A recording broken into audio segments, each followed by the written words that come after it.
La globalización, consecuencias humanas, por Zygmunt Bauman. 22. 5. Ley global, órdenes locales, fábricas de inmovilidad.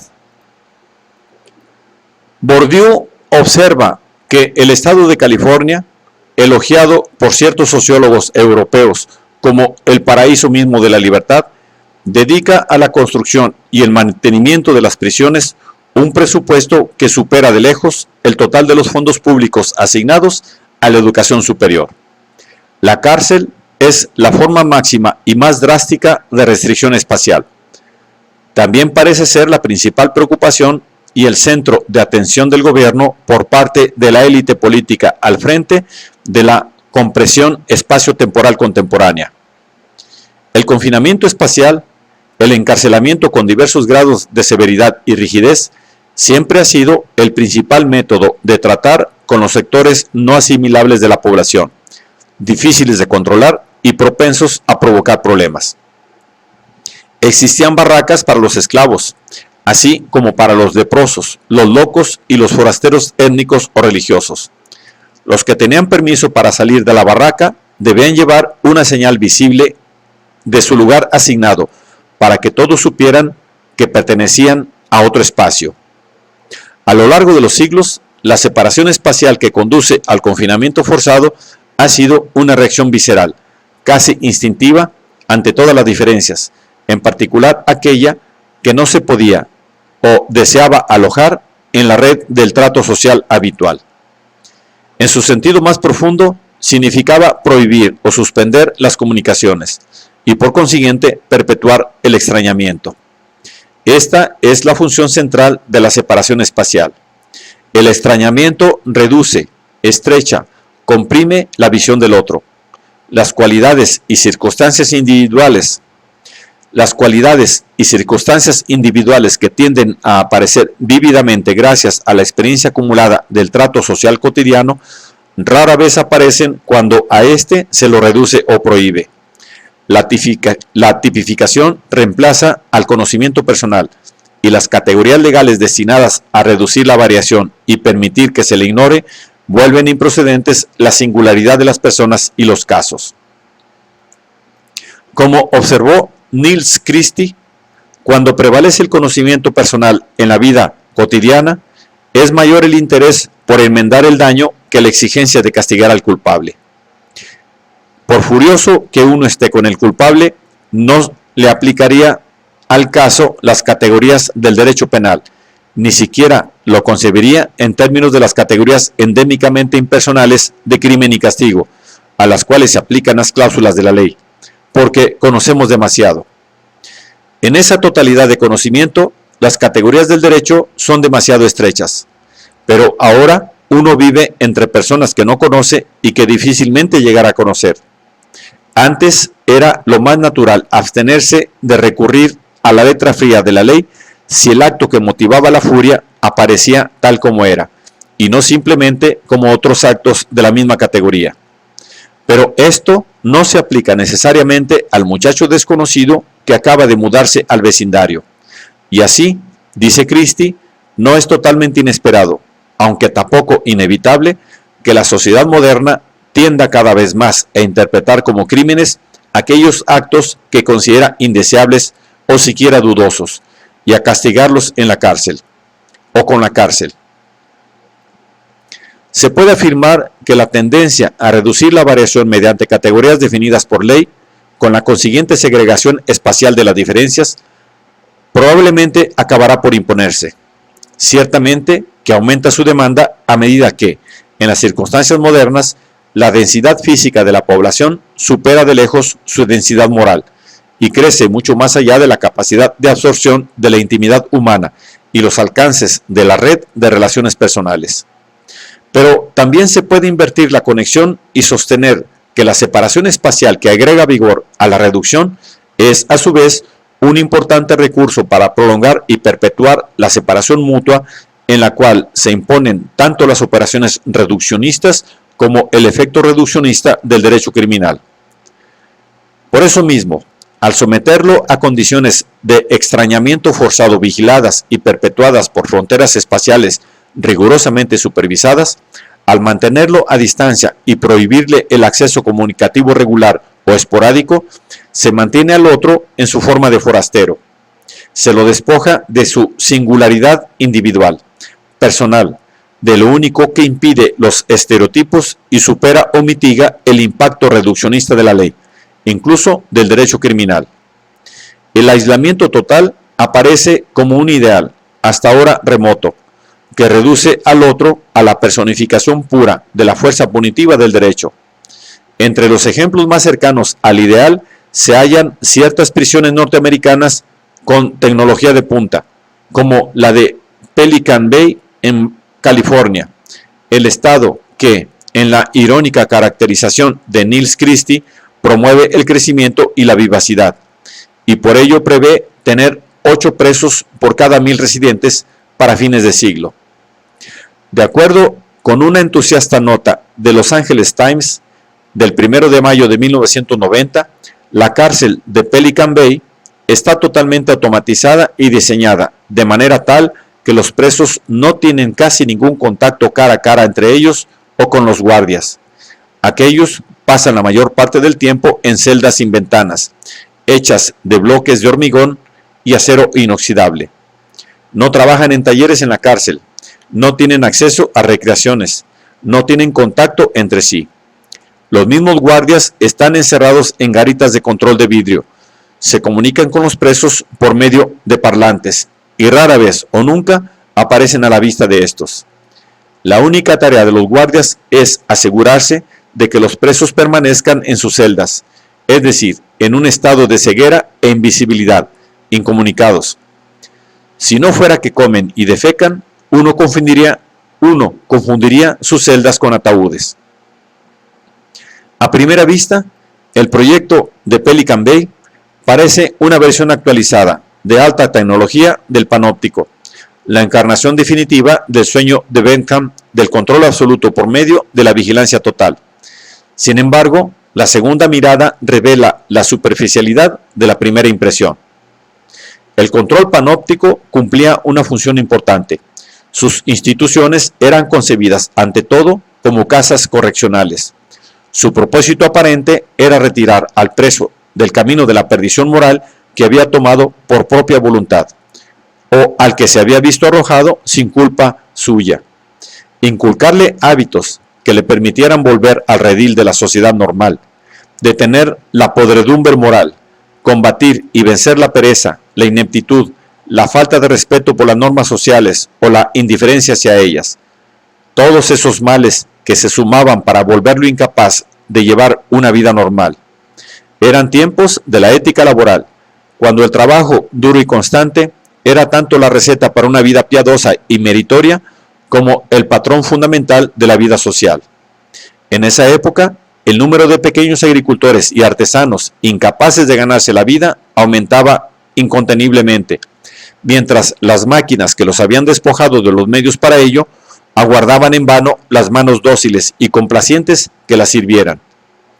En la práctica, la idea de la institución correccional se reducía a obligar a los presos a realizar trabajos útiles y rentables. La concepción benthamiana del panóptico generalizaba la experiencia de los intentos dispersos, pero comunes para resolver los problemas reales, molestos e inquietantes que enfrentaban los precursores del ritmo rutinario, monótono y mecánico del trabajo industrial moderno. En la época en que se esbozó el proyecto del panóptico, la falta de mano de obra sumisa aparecía como el principal obstáculo del progreso social. Los primeros empresarios deploraban que los potenciales trabajadores pusieran resistencia al ritmo del trabajo fabril. En esas circunstancias, la corrección consistía en superar esa resistencia y facilitar la sumisión. En resumen, cualesquiera que fuesen sus otros objetivos inmediatos, las casas de encierro panópticas eran ante todo fábricas de trabajo disciplinado. En la mayoría de los casos también eran soluciones instantáneas a la tarea más importante. Obligaban a los presos a trabajar, en especial a realizar las tareas menos deseadas por los trabajadores libres, las que menos elegirían por propia voluntad, por seductora que fuese la gratificación prometida. cualquiera que fuese su propósito declarado a largo plazo, la mayoría de los panópticos eran instituciones de trabajos forzados. Los diseñadores y promotores de la Casa Correccional fundada en Ámsterdam a principios del siglo XVII visualizaban la producción de hombres sanos que coman con templanza, habituados al trabajo, deseosos de tener un buen puesto, capaces de pararse sobre sus propios pies y temerosos de Dios. Su larga lista de trabajos manuales destinados a promover esas cualidades incluía zapatería, manufactura de monederos, guantes y bolsos, ribetes de cuellos y capas, tejidos de fustanes y estambres, linos y tapices, prendas de lana, tallas de madera, carpintería, vidrería, cestería, etc. En la práctica, después de algunos intentos desganados de seguir las instrucciones iniciales, la actividad productiva se reducía rápidamente al cepillado con escofina del palo campeche brasileño, una tarea ruda y agotadora para la cual casi no existía mano de obra fuera del régimen coercitivo del correccional.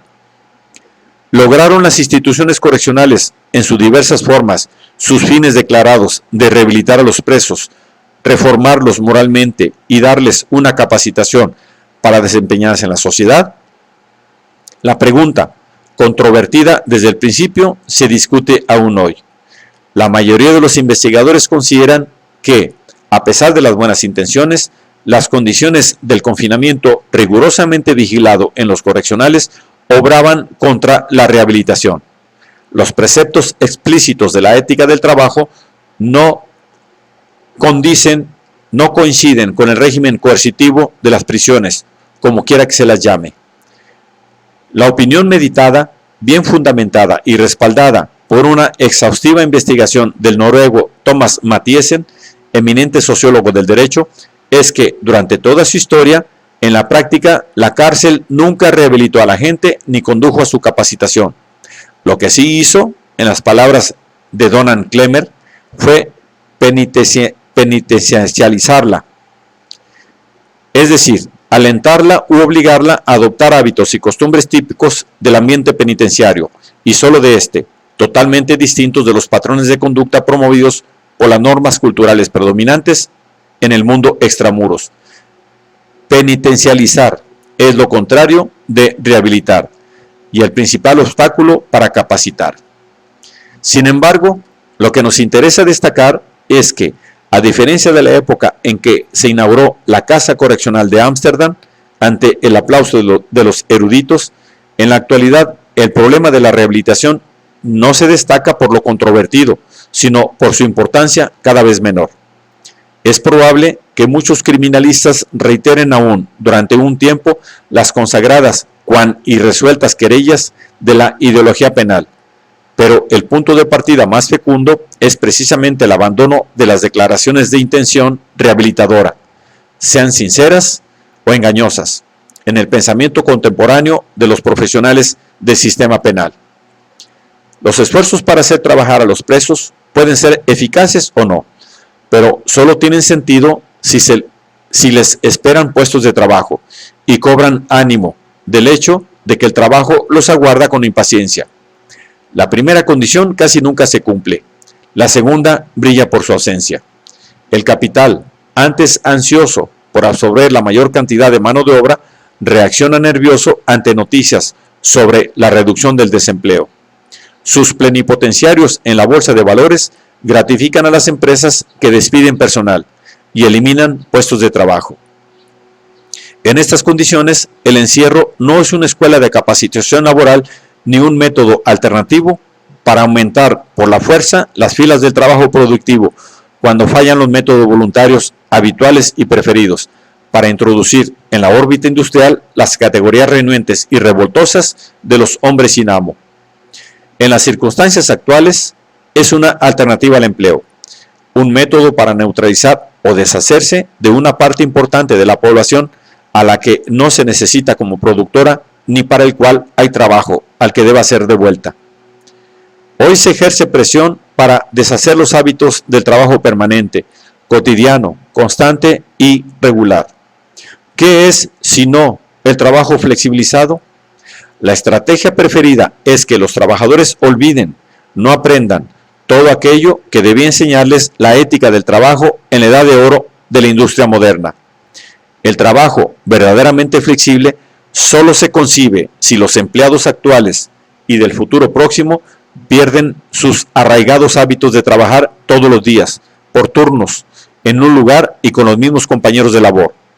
Si no se habitúan a trabajo alguno y sobre todo si se abstienen o si se ven impedidos de desarrollar actitudes vocacionales hacia el trabajo actual y abandonan esa tendencia enfermiza a hacerse fantasías acerca de los derechos y las responsabilidades de la patronal. En su reunión anual de septiembre de 1997 en Hong Kong, los directivos del Fondo Monetario Internacional y el Banco Mundial criticaron duramente los métodos alemanes y franceses de dar trabajo a más personas. Tales esfuerzos eran contrarios a la flexibilidad del mercado laboral. Esta requiere la derogación de leyes demasiado favorables a la estabilidad y el salario, la desaparición de todas las distorsiones que obstaculizan la competitividad pura y quebrar la resistencia del movimiento obrero a la pérdida de sus privilegios adquiridos, es decir, de todo lo relacionado con la estabilidad laboral y la protección de puestos de trabajo e ingresos. En otras palabras, se necesitan nuevas condiciones que promuevan hábitos y actitudes diametralmente opuestos a los que exaltaba la ética del trabajo y fomentaban las instituciones panópticas destinadas a poner en práctica dicha ética. El movimiento obrero debe desaprender su dedicación al trabajo, su apego afectivo a la empresa, características ambas adquiridas con duro esfuerzo, así como su interés personal en la prosperidad de aquella. Vista desde esta perspectiva, parece poco convincente la idea de la presión de Pelican Bay como continuación de los correccionales de la era industrial temprana, cuyas experiencias, ambiciones y problemas no resueltos quedaron reflejados en el proyecto del panóptico. Entre los muros de hormigón de Pelican Bay no se lleva a cabo trabajo productivo alguno. Tampoco existe capacitación laboral. Nada en el diseño de la prisión la prepara para semejante actividad. Para los condenados, Pelican Bay no es una escuela de nada, ni siquiera de disciplina formal. El objetivo del panóptico, el propósito final de la vigilancia constante, era asegurarse de que el preso realizara ciertos movimientos, adhiriese a una rutina, hiciese determinadas cosas. Pero lo que hacen los presos de Pelican Bay dentro de sus celdas no tiene importancia. Lo que sí importa es que permanezcan ahí. No fue diseñada como fábrica de disciplina ni de trabajo disciplinado, sino de marginación y de personas habituadas a su estado de marginados. La característica del marginado en la era de la compresión espacio-temporal es la inmovilidad. La cárcel de Pelican Bay se aproxima al ideal de la perfección en materia de inmovilización.